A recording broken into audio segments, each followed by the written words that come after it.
வணக்கம். இது தமிழ் குரலின் சிறப்பு நேர்காணலில் இன்றைக்கு நம்மோடு இணைந்திருக்கிறவர் மரியாதைக்குரிய மூத்த பத்திரிகையாளர் மற்றும் அரசியல் திறனாய்வாளர் டாக்டர் உமாபதி அவர்கள். சார் வணக்கம். வணக்கம். வணக்கம். தமிழ்நாடை திரும்பி பார்க்கக்கூடிய ஒரு முக்கியமான அறிவிப்பு, என்டிஏ கூட்டணியிலிருந்து வெளியேறேன்னு ஜி.கே. வாசன் மாநில குழு 600 நிர்வாகிகளோட ஆலோசனை முடிச்சு அறிவிச்சு கூட்டணி விட்டு நாங்கள் வெளியே போகிறோம். 12 வருஷமா கட்சிகளோட இணைஞ்சு பயணிச்சதுனால நாங்கள் வளர முடியல கண்டுபிடிச்சு வெளில வந்திருக்காரு. மோடிஜிக்கு வந்த சோதனை, இப்படி ஒரு சோதனை மேலே சோதனை ஒரு மனுஷனுக்கு வரக்கூடாது, ஒரு கட்சிக்கும் வரக்கூடாது.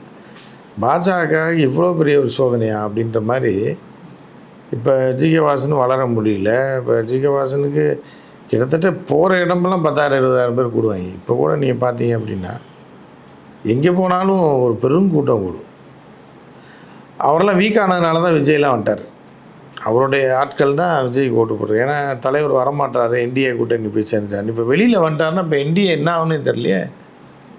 அதாவது சொல்லால் கைப்புள்ள கிளம்பிட்டான், ஊரில் எத்தனை தலைவர் உள்ள போகுதுன்னு தெரிலன்ற மாதிரில இருக்குது. இப்போ ஏன்டா சும்மா இருக்கணும் இல்லை, அடி வாங்கின அதை அடித்த கைப்பிள்ளைக்கே சட்டையெல்லாம் கிழிஞ்சிருக்கு அப்படின்னா அடி வாங்கினவன் என்ன ஆயிருப்பான்னு நினைக்கிறேன் அப்படின்ற கதை.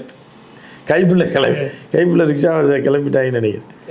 கைப்பிள்ளை எங்கே போய் அடி வாங்க போகுதுன்னு தெரில. ஏதோ கைப்பிள்ளை அந்த என்டிஏல இருந்ததுனால ஏதோ எம்பி சீட்லாம் கொடுத்தாங்க, கவுன்சிலர் கூட தர மாட்டாங்க. முடிஞ்சு போச்சு. 2வது வாட்டி எடப்பாடி கொடுக்க தயாராக இல்லை. அது எப்படி அவருக்கே இடம் இல்லாமல் இருப்ப இவருக்கு எப்படி கொடுப்பாங்க? அதனால தான் இப்போ வெளியே வருது. நிர்வாகிகள் அப்படி செயற்குழு ஏதாவது கூட்டி 600 பேர் வந்தாங்களாம். அதில் 450 பேர் கைப்பட எழுதி கருத்துக்கள் எல்லாம் தெரிவிச்சிருக்காங்க. நாங்கள் அந்த அடிப்படையில் தான் முடிவெடுக்கிறோன்னு இந்த எண்ணிக்கையெல்லாம் வந்து சொல்லி வெளியேறதை அறிவிக்கிறாப்புல. அதாவது அவங்களோட நட்பும் இல்லை பகையும் இல்லை, நாங்கள் நண்பர்களாகவே இப்போ வெளியில் வரோம், எங்கள் கட்சியை உள்ளாட்சி தேர்தலில் வளர்க்க வேண்டாமா அப்படின்னு ஒரு நியாயமான கேள்வி. அது கரெக்டு தான். இப்போ இவர் நின்னாருன்னா இப்போ அதிமுகவுக்கு ஒரு த்ரெட்டு தான் அது. தமிழ்நாட்டிலே கூட்டணி தர்மம்னா அதுக்கு ஒரு எடுத்துக்காட்டான கட்சி நாங்கள் தான். ஆமாம், அது உண்மைதான். தாமரையிலலாம் நின்று 5 சீட்டு அவன் சீட்டு வாங்கினா கூட்டணியில் சொன்னாங்கன்றதுக்காக நின்னோம். ஜெயிச்சாங்களே, 5 ஜெயிக்கல.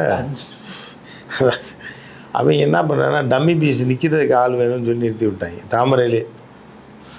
புரியுதா? தாமரையிலே நிற்கட்டும், டம்மி பீஸாக இருக்கணும், அப்படியே அதை அப்படியே ஒழிச்சு கேட்டு நமக்கு நிற்கிறதுக்கு ஆள் வேணும்.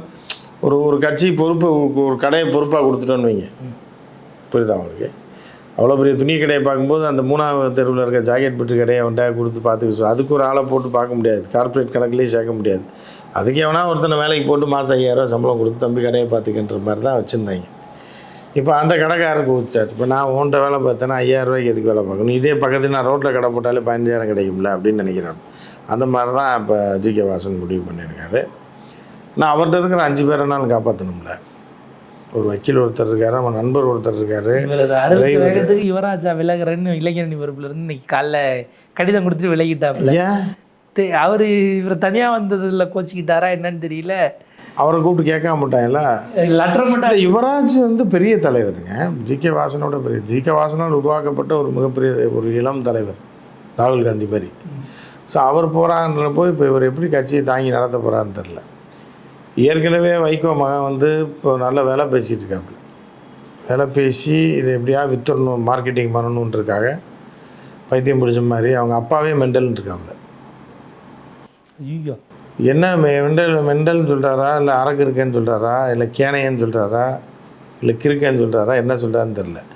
எனக்கு காலைல என்ன அறிக்கை கொடுத்துருக்காப்புல அப்படின்னா, 20 வருடமாக இருந்த திராவிட கட்சிகள் சரியாக செயல்படாதனால தான் இன்றைக்கி கரண்ட்டு பிரச்சனை வருது அப்படின்னா அவங்க நல்லா அசிங்கமாக வாயில் வரும்.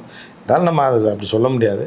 அப்போ உங்கள் அப்பா 20 வருஷம் அதில் தானே இருந்தார், என்ன சொல்ல வர நீ? இப்போ 20 வருஷமாக திராவிட கட்சியில் தானே மாறி மாறி ஜெயலலிதா மானம் கெட்டு போய் 3 வருஷம் பொடால தூக்கி போட்டுச்சு. வெளியில் ஜெயிலிருந்து வந்தவொடனே அது கூட தானே போய் சேர்ந்தார் உங்கள் அப்பா. 11 சீட்டு தரேன்னு கடைசி கட்ட வரைக்கும் செட் ஆகலன்னு விட்டுட்டாங்க. எலெக்ஷனே புறக்கணிச்சார். அப்போ உங்கள் அப்பா அப்போ என்ன சொல்ல வர்றீங்க நீங்கள் துரை வைக்கோ?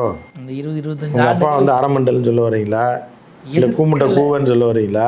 இதுக்கப்புறம் இவங்களையும் எதிர்க்க மாட்டாங்க. கரண்ட் போகிறதுக்கு இவங்க காரணம். ஆமாம், அதுக்கு தானே போகிறது. இப்போ வியாபாரம் விலை பேசும்போது இப்போ இவங்க வந்து தாவேக்காக்காரன் நல்ல காசு தருவான், நல்ல ரேட்டு கொடுப்பான்னு சொல்லி பேரம் பேசிகிட்டு இருக்காங்க. அது இது மாதிரி அந்த ஓஎல்எக்ஸ் மாதிரி இருந்தால் கூட பரவாயில்ல. பொரி உருண்டை விற்கிறவன், இந்த பஞ்சு மிட்டாய் விற்கிறவன், பொம்மை மிட்டாய் விற்கிறவன்லாம் போய் குழந்தைங்க இருக்கிற இடத்துல பெல் அடிச்சுக்கிட்டே இருப்பான். பெரியவங்க சொல்லுவாங்க, இதை சாப்பிட்டா பிள்ளைக்கு வயிற்றால போயிடும், அது ஹைஜீனிக்காக இருக்காது. ஏதோ ஒரு பொம்மையில் ஒரு இதை மாட்டி வச்சுக்கிட்டு பஞ்சு மிட்டாயை தடவி விடுவாங்க, இதை தடவி விடுவாங்க, மணி அடிச்சுட்டே வருவான். அவன் என்ன பண்ணுவான், வேணுன்னு இந்த குழந்தைங்க இருக்கிற இடத்துலையா பார்த்து மணி அடிப்பான். அடம் பிடிச்சி வாங்கினா வீட்டில் இருக்க, ஐயோ போயா அப்படின்னா, ஏம்மா நான் விற்பேம்மா, நீ யாருமா போக சொல்கிறதுக்குமா, குழந்தை அழுதுனா உன் பிள்ளை நீ பாருமான்னு அப்போ அந்த காலத்தில். இப்போ அப்படி சொல்ல முடியாது. ஸோ அதனால் அவன் வேணுன்னே என்ன பண்ணுவான்னா, அந்த பார்க்கு இருக்கிற குழந்தைங்க இருக்கிற இடத்துல அடிச்சுக்கிட்டே இருப்பான். இது வேணும்னு அட்டம் பிடிக்கும், ஒரு ரேட்டுக்கு போட்டு விற்றுட்டு போயிடுவான். இதுதான் துரை வைகோ வந்து பொம்மை வச்சு மிட்டாய் விற்கிற மாதிரி இப்போ ஆகிட்டு டைங் டைங் டைங் டைங் அடிச்சுட்டு வாட்சி மிட்டாய் விற்றுக்கிட்டு இருக்காரு. இப்போ அதே மாதிரி விஜய் முன்னாடி போய் விற்றுக்கிட்டு இருக்காரு. எப்படியாவது ஈர்த்து அந்த குழந்தை டக்குன்னு வாங்கிடுமோ, வாங்கிச்சுன்னா நல்ல ரேட்டுக்கு விற்றுடலாம்ல மிட்டாயை. அந்த மாதிரி தான் இப்போ வந்து கண்ட இடத்துல இப்போ ஏற்கனவே பிஜேபியில் பேரம் பேசி அது படியில் அவங்க வேணான்ட்டாங்க. உங்கள் அப்பா வச்சுன்னா நாங்கள் இழுக்க முடியாது, ஏன் நேரத்துக்கு ஒரு பேச்சு பேசுவார் அப்படின்னு. அதாவது இப்போ ஏதோ மீம்ஸ் இப்போ போட்டிருக்கேன், நீ எப்படி வேண்டுமென்றால் வாழ்ந்துக்கொள், ஆனால் வைகோ போல் வாழ்ந்து விடாது அப்படின்னு ஏதோ ஒரு போட்டிருக்கேன் மீம்ஸ். இப்போ வைகோ அப்படியான முடிவு எடுக்கிறாரு, அது ஒரு கட்சியாக இருக்கிறது.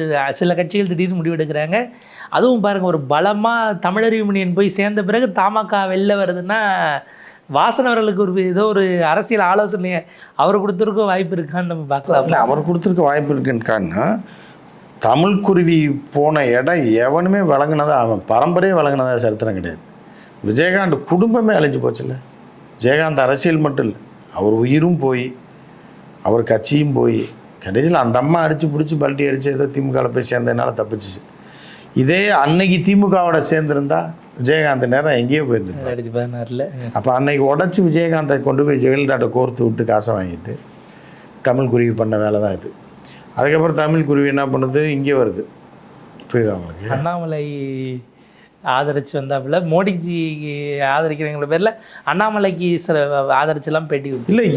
திமுகவுக்கு எதிராக, ஏன்னா அவங்க சொந்த அரிப்பு காரணமாகவும் சந்துக்குள்ளேருந்து பதவிக்கு டைரெக்டாக பெரிய பதவிக்கு வந்துடணுன்றது தான் தமிழ் குருவியோட பிளானு.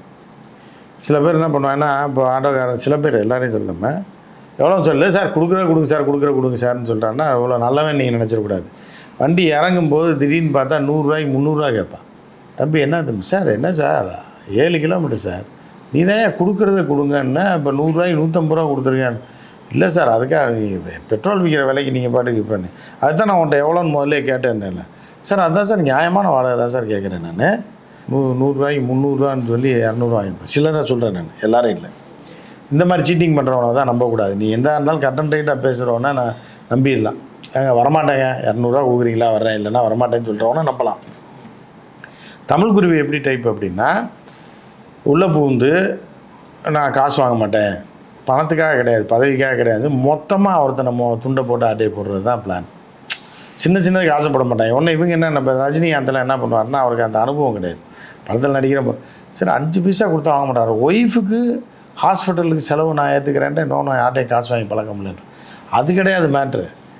ஒய்ஃபுக்கு உடம்பு சரியில்லைன்னா எவ்வளோ தருவீங்க? 1 லட்சம் கொடுப்பீங்களா, 2 லட்சம் கொடுப்பீங்களா, இல்லை 5 லட்சம் கொடுப்பீங்களா? நான் முதலமைச்சர் அமைச்சர் காசை அடியை போட்டு மொத்தமாக மொட்டை அடிக்கணும்னு பார்க்குறேன், நீங்கள் கொண்டு வந்து ஏதோ 2 லட்சம் கொடுத்துட்டு ஏமாற்றலான்னு பார்க்குறீங்களா அப்படின்றதான் தமிழ் குருவியோடு.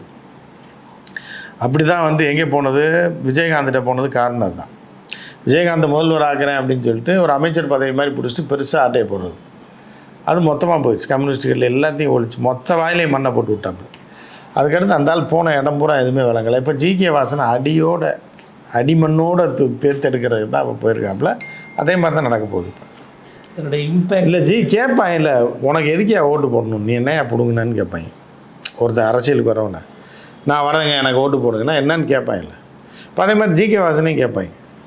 சரிங்க சார், நீங்கள் வந்து மத்திய அமைச்சராக இருந்து என்ன சார் கிழிச்சிங்க தமிழ்நாட்டுக்கு, ரைட், அதுக்கப்புறம் எம்பியாக இருந்தீங்களே ஒரு 5 வருஷம், என்ன பிடுங்குனீங்க மீன்ஸ் என்ன மாங்காய் பிடுங்கினீங்கன்னா, வெள்ளரிக்காய் பிடுங்குனீங்களா, என்ன பிடுங்குனீங்க, உங்களுக்கு எதுக்கு ஓட்டு போடணும், நீங்கள் யார் முதல்ல மக்களை ஏமாற்றி ஓசியில் ஊறுகாய் போட்டு வாழ்க்கையை ஓட்டிகிட்டு இருக்கீங்களே, உங்களுக்கு எதுக்கு இது? நீங்கள் எதுக்கு எதை வச்சு நீங்கள் என்கிட்ட வந்து நிற்கிறீங்கன்னு கேட்பானா இல்லையா? அப்போ அதுக்கு என்ன சொல்லுவார் ஜிகே பதில்? பார்ப்போம் சார். ஒரு மாதிரி அரசியல் ஓடிக்கிட்டு இருக்கு. இப்படி தான் ஓடும் போல இருக்குது. பார்ப்போம். உங்கள் நேரத்துக்கு பொறுத்தளவுக்கு நன்றி சார்.